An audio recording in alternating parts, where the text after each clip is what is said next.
जय माँ इंद्राक्षी, जय अम्बे। इंद्राक्षी धाम में दर्शकों, आप सभी का हम हार्दिक स्वागत करते हैं। आज के दिन जिन जातकों का जन्म दिवस है, मैरिज एनिवर्सरी, उन सभी को हमारी तरफ से बहुत बहुत शुभकामनाएं। सावन का महीना है और सावन का महीना भगवती और भगवान शिव की उपासना करने का बहुत ही सुंदर समय होता है। इस माह को बेटे जितना सेवा तपस्या में आप लगाएंगे उतना ही अच्छा है, और ऊपर से चतुर्मास भी चल रहा है, आप सबको मालूम है। जगदम्बा की कृपा आप सबको प्राप्त हो। आप सबकी जो भी समस्याएं हैं वो आपकी प्रार्थना से अवश्य दूर होंगी। प्रार्थना में बहुत बड़ा बल होता है। सारी चर्चा इस अंक में करने वाले हैं। आइए पहले हम आज का पंचांग देखें। 5 अगस्त सन 2024, दिन सोमवार, संवत 2081, श्रावण मास, शुक्ल पक्ष, तिथि आज प्रतिपदा है, नक्षत्र आश्लेषा, राहु काल 7:30 से 9, दिशा शूल पूर्व दिशा। जगत जननी भगवती जगदम्बा साधक के ऊपर जब प्रसन्न होती हैं, समस्त प्रकार की कामनाएं उस साधक की पूर्ण कर देती हैं, क्षण भर में पूर्ण कर देती हैं। आप जब भी अपनी दैनिक पूजा करें, आप जब भी गुरु मंत्र को या अपने दैनिक मंत्र को जपें, आप जब भी भगवान के दरबार में बैठें, ऐसी श्रद्धा, ऐसा पूर्ण मन लेकर के बैठें कि बस आपका मन स्थिर हो जाए भगवती की साधना में, आपका मन लीन हो जाए भगवती की साधना में, तनिक सा भी आपका मन इधर उधर हिचकोले ना खावे, आपका मन कहीं भी ना दौड़े। बस अपने मन को बार बार पकड़ें, सच्ची निष्ठा के साथ अपने मन की डोर को बांधते हुए, मन को पकड़ते हुए आप अपने स्थान पर स्थिर होकर के भगवान के चरणों में बैठ कर के ही बेटे अच्छे से उपासना को करना प्रारंभ करो। आपकी प्रार्थना, आपकी प्रेयर खाली नहीं जाएगी, ये बात हमारी ध्यान रखना। लेकिन आज एक ऐसा विषाक्त समय है कि व्यक्ति नाना भांति की कंडीशनों में अपने आप को बांध करके चल रहा है। हम भगवान से अपनी मर्जी का मांगते हैं, हम प्रभु से अपनी मर्जी का मांगते हैं कि भगवान ऐसा कर दो हमारे लिए, भगवान ऐसा हो जाए, भगवान वैसा हो जाए। हम अपनी मनमर्जी ज़्यादा चलाते हैं। हम जितने समझदार हैं, इतना तो आपको मालूम होगा कि भगवान हमसे कितना समझदार होगा। भगवान कितना ज्ञान रखता है ना। तो भगवान जब इतना समझदार है और भगवान इतना ज्ञान रखता है, तो हम भगवान को कंडीशनों में ना बांधें, उन्हीं के ऊपर छोड़ दें कि हे परमात्मा, तुम जैसा करोगे अच्छा करोगे, जैसी तुम्हारी इच्छा तुम मुझे वैसे रखो, बस मैं आपकी शरण में रहूं, आपकी भक्ति मुझसे छूटने ना पाए। आज भगवान मेरे लिए ऐसा नहीं, ऐसा कर देना, उस तारीख को ऐसा कर देना, उस दिन ऐसा कर देना, इतने पैसे दे देना, इतना नाम कर देना। मतलब हम बता रहे हैं भगवान को क्या कर देना। सोचो तो बहुत बड़ी बात है बेटे, ना सोचो तो कुछ भी नहीं है।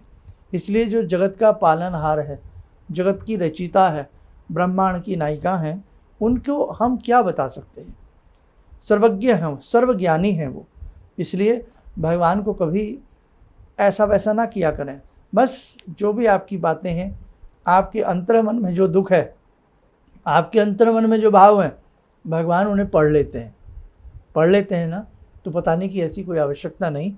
बस उनकी प्रार्थना, उनकी प्रेयर सच्चे मन से करना, अपने मन की डोर को सुंदर बना के रखना।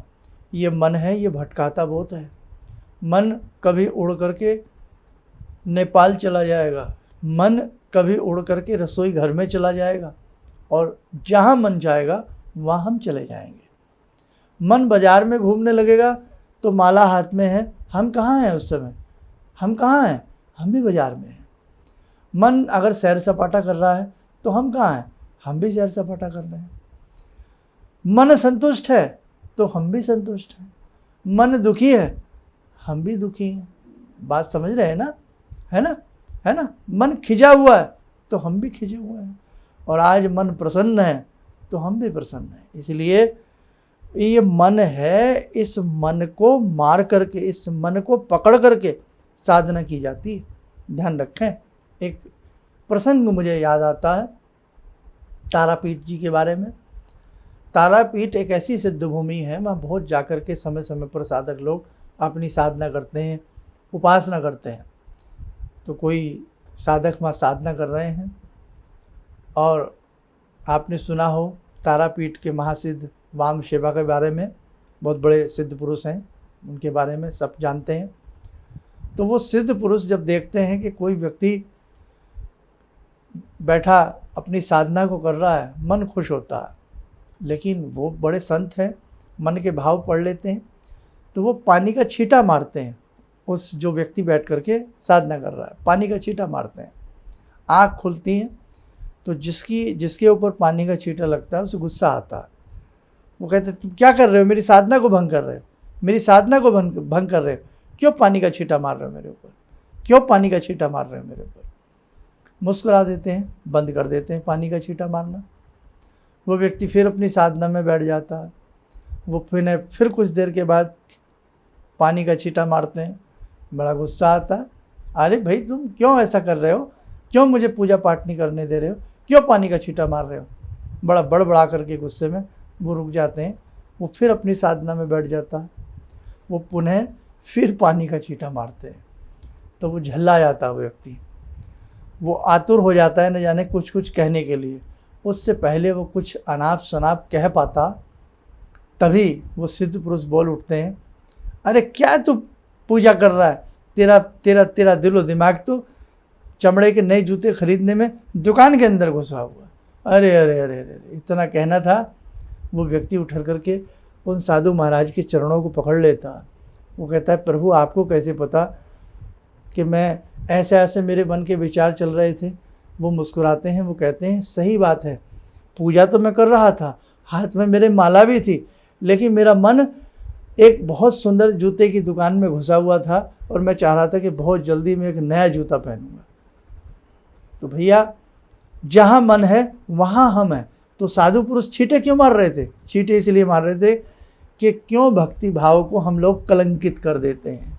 तो वो कहते हैं कि अरे भैया क्यों भक्ति भाव को ऐसे तुम कलंकित कर रहे हो, माला तुम्हारे हाथ में है और तुम मुझ पे आंखें तर्रे रहे हो, लेकिन तुम यहाँ हो ही नहीं, तुम तो जूते के शोरूम में हो। ऐसे ही हम लोग करते हैं। हम पूजा पाठ जरूर करते हैं, लेकिन पता नहीं हम भी किसी जूते के शोरूम में होते होंगे। हम कभी बर्तन खरीद रहे होते हैं पूजा पाठ में, कभी हम बाज़ार की सैर सरापाटा कर रहे होते हैं, कभी किसी कर्जदार का कर्ज चुकाने की युतियाँ ढूंढ रहे होते हैं, तो कभी कुछ कभी कुछ कभी कुछ। पूजा पाठ में अगर हम सोचें हम कितनी देर होते हैं, ये वास्तविकता है मेरे साथ को। मन को साधना ही तो साधक की कला होती है। हम न जाने कितनी बार वहाँ होते ही नहीं हैं। तो इसलिए ध्यान रखना, भक्ति करनी है ना, जब भगवान भी तो देखता होगा कि तुमने मुझसे धूप जलाते ही, माचिस की तीली रगड़ते ही दीप जलाने, और तुमने मुझसे हजारों कामनाएं कर ली, और कामना करते ही तुम्हारा मन तुम्हें लेकर के उड़ गया, तुम्हारा मन तुम्हें लेकर के उड़ गया। बैठे भगवान बस अब नया मकान बन जाए, बहुत बड़ी ज़मीन जायदाद बन जाए, बस इतना कह के माला तो शुरू हो गई, लेकिन अब तुम रसगुल्ले खा लेने लगे कि आज उसमें पार्टी कर रहे हैं, आज उसमें मेहमान आ रहे हैं, मन है ही नहीं। तो भगवान क्या सोचता होगा कि आप कहाँ हैं। इसलिए ध्यान रखें, अगर आपकी प्रार्थना में बल है, आपके भाव में बल है, आपके मन में स्थिरता है, तो ध्यान रखना आपकी प्रार्थना जरूर स्वीकार होगी। बिन मांगे आपकी प्रार्थना स्वीकार होगी। आप भगवान से कहें या न कहें, आपकी प्रार्थना स्वीकार होगी। गोदी में लेटा हुआ एक बालक माँ से क्या कह सकता है? गोदी में लेटा हुआ एक बालक माँ से क्या कह सकता है? लेकिन माँ उसके समस्त भावों को बिना भाषा के ही पढ़ लेती है, बिना आवाज़ के ही उसके भावों को पढ़ लेती है कि मेरे बच्चे को शायद भूख लग रही है, इसको प्यास लग रही है, वो पीना भी नहीं जानता लेकिन चम्मच से पानी पिला देती है उसे। अब मेरे बच्चे को शायद ठंड लग रही है, पता नहीं है कि उसको प्रॉब्लम क्या है, वो रो रहा है कि शायद इसके पेट में दर्द है, तो डॉक्टर के पास लेकर भी चली जाती है। कहने का भाव, वो माँ कहीं भी कोई कसर नहीं छोड़ती अपने उस बच्चे को प्रसन्न करने के लिए, अपने उस बच्चे को स्वस्थ करने के लिए, अपने उस बच्चे को हंसाने के लिए, अपने उस बच्चे को खिलखिला के जीवन जीने के लिए। तो जो जगत जननी है, भगवती है, जब उसके चरणों में साधक बैठ जाए तो बेटे अपने मन को ना गंवाएं। आप ध्यान रखना, आप उस महाशक्ति की पूजा कर रहे हैं, आपको पता नहीं है कि आप किस महाशक्ति की पूजा कर रहे हैं। इसलिए उंगलियों पर डिमांड करना बंद कर दें, बात बात पर मांगना बंद कर दें और ये मांगतापन छोड़ें। हाँ, हालांकि भगवान से मांगना चाहिए, हम मानते हैं, लेकिन मांगने की भी एक लिमिट होती है। तो मांगने से पहले हमें कुछ आना भी तो चाहिए। इसलिए आपकी प्रार्थना बलशाली हो, आपका ध्यान केंद्रित हो, आपका मन स्थिर हो, आपका चित्त स्थिर हो, तब आनंद ना आए तब आप हमें बताइएगा। इसलिए खाली पीली ये मत देखिएगा कि आज मैं 2 घंटे पाठ किया है, आज मैंने 4 घंटे पाठ किया है, आज मैंने ये किया है। वो हमारा खाली पीली का घड़ी और टाइम देखने वाली बात हो गई। लेकिन हम उन 2 घंटों में हम कितनी देर भगवान के साथ रहे, कभी काउंटिंग कीजिएगा तो आपको स्वयं पर शर्म आएगी, स्वयं पर हंसी आएगी कि ये तो वास्तविकता है। इसीलिए हम व्रत रखते हैं 20 साल से 30 साल से। हम घर में शुभ कर्म करके बाज़ार की तरफ जाते हैं, बाहर की तरफ जाते हैं, तो हमें ये भी देखना होगा कि भगवान ने सभी को बनाया, सभी भगवान की बनाई हुई मूर्तियां हैं, सभी भगवान की बनाए हुए जीव हैं, सभी भगवान के बनाए हुए सरीसृप हैं और सभी भगवान की पूरा संसार भगवान ने बनाया है। कहीं कोई कमी तो नहीं है, कहीं कोई दुखी तो नहीं है, कहीं किसी को कुछ चाहिए तो नहीं। अगर आपने, भगवान ने आपको कुछ संपन्न किया है, कुछ आपको दिया है, आपको देना भी आना चाहिए। ये नहीं कि हर समय हम सिर्फ मांगना सीखें, मांगना सीखें, हमें देना भी आना चाहिए। हम जब देते हैं ना तो भगवान हमें अपने आप देता है। गेहूं की एक बीज में, एक कण में वो हजारों गेहूं की बालियां उसमें उत्पन्न कर देता है, करता है ना, करता है ना। तो इंतज़ार कीजिए, अपनी साधना को अच्छे से कीजिएगा, आपकी प्रार्थना प्रचंड रूप ले लेगी और भयानक से भयानक जो कष्ट वहाँ समय है वो आपका बीत जाएगा, आपको लाभ मिलेगा। आज 4 दिन नहीं हुए माला पकड़े और हम उतावले हो जाते हैं कि क्या होगा, कि हमारा क्या होगा, कि बस कल ही कुछ हो जाए। ये धारणा हमारी गलत है। कभी बीज बोया है आपने? कभी किसी गमले में, किसी खेत में बीज बोया है आपने? अगर बोया हो तो ये नहीं है कि बीज आया और बीज को तोड़ के देखने लगे इसमें पेड़ कहाँ है। अरे भैया, उसे बोइए, उसकी सेवा करिए, धीरे धीरे तुम्हें पेड़, बीज को तोड़ने की आवश्यकता नहीं, पेड़ आपको आंखों के सामने दिखेगा, उस पर फल लगते दिखेंगे। तो ऐसे ही 2 दिन हुए नहीं और हम वही वाली बात, बीज तोड़ के देखें इसमें पेड़ कहाँ। 2 दिन पूजा पाठ करते हुए नहीं कि हम देखें हमें मिला क्या। ऐसे नहीं होता भैया। इसलिए आज बड़ा नौटंकी का तांडव है, आज बड़ा दिखावे का समय आ गया है। आप देखिए कहीं कैसे कैसी बातें हो रही, मैं यहाँ अच्छा नहीं लगता सारी चीज़ें आपके साथ करते हुए। आज चमत्कार को लोग सिद्धियाँ समझ रहे हैं, छोटे मोटे चमत्कार लोग दिखाने वाले, जैसे एक मजारी आता है ना, डुगडुगी बजाता है और भीड़ इकट्ठी हो जाती है, आए बंदर वाला बंदर आया। तो भैया आप अपने आप को संभालिए, आप किसी चमत्कार में मत पड़िए, आप किसी दिखावे में मत पड़िए। आपका अपना जीवन है, मर के स्वर्ग नरक आपको मिलना है, किसी दूसरे को नहीं मिलना है। इसलिए अपने लिए पहल कीजिए, अपने लिए अपने घर में अच्छी भक्ति कीजिए। आपके भगवान आपके मन में है, आपके भगवान आपके सामने है, इसलिए भटकने की आवश्यकता नहीं है। बस अच्छे से अपनी भक्ति को करिए बेटे, ज़रूर आपके जीवन में बदलाव आएगा। और आज यही तो कारण है कि कभी कोई कुछ कह रहा है, कोई कुछ कह रहा है, कोई कुछ कह रहा है, कोई कुछ कह रहा है, आप सबकी बातें सुनकर के भ्रमित हो जाते हैं।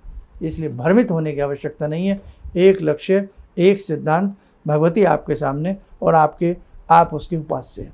बस उपासना कीजिए अपनी उपास्या की, फिर देखो चमत्कार ना मिले तब बताइएगा आप हमें। चलिए, समय चला आज की साधना का, जुड़ते हैं जगत जननी भगवती जगदम्बा से।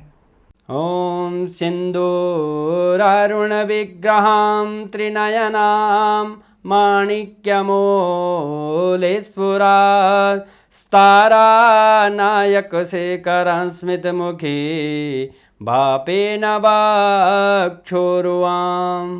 पाणिभ्यामलपूर्णरत्नचषकां रत्नोत्परां बिभ्रति सौम्यां रत्नघटस्थरक्तचरणां ध्यायेत् पराम् अम्बिकां खड्गं चक्रगदेषु चापपरिगान् चूलम्बुसुण्डिं शिरा शङ्खं समदधतीं करे स्त्रीनयनां सर्वाङ्गभूषावृतां नीलासमद्युतिमास्य पाददशकां सेवे महाकालिकां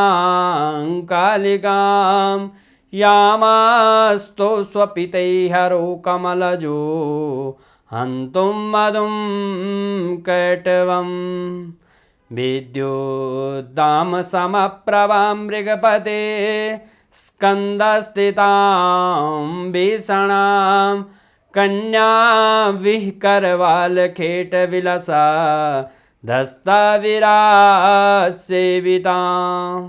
हस्तैश्चक्रगदाशिखेटविशिखां चापं गुणं तर्जनीं विप्राणामलिलात्मिकां शशिधरां दुर्गां त्रिनेत्रां भजे। कवच बना लें, ध्यान करें, भगवती का शुभ आशीष हम सबके ऊपर बरस रहा है।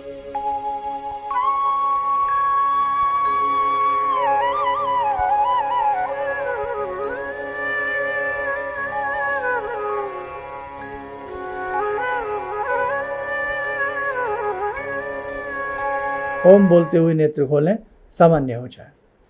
देखो साधको, ध्यान रखना, समय समय पर आपकी बैटरी चार्ज करना, आपको चेताना हमारा धर्म है। इसलिए कई बार आप बहुत सारी बातें भूल जाते हैं अपने बारे में, तो इसलिए ध्यान रखा करें।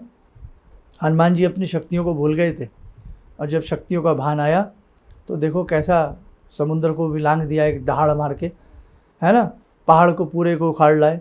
तो कहने का मतलब आप में भी बहुत बड़ी महाशक्तियाँ हैं, बस उन्हें जीवित करने की और उन्हें झकझोरने की आवश्यकता है। आप हमारे दोनों तीनों चैनल्स प्लेटफॉर्म से जुड़े रहिएगा। और एक हमने अभी कुछ दिन पहले ही आप सबके लिए व्हाट्सएप चैनल और बनाया है, जिसका लिंक आपके सामने आता होगा बीच बीच में ग्रीन रंग में। तो आप उस व्हाट्सएप चैनल से भी जुड़िए, ताकि होने वाली कुछ गतिविधियाँ आश्रम में, उपासना धाम में और बहुत सारी चीज़ें आप सबको पता लगती रहें। उस चैनल से भी फटाफट आप लोग जुड़ जाएं। आप सब स्वस्थ रहें, सुखी रहें। इन्हीं शुभकामनाओं के साथ हम अपनी वाणी को विराम देते हैं। जय जय अम्बे। मेरी बार बार आँखों की नाड़ी फट जाती थी, तो डॉक्टर ने मेरे को बोला कि ये कैसे हो गया।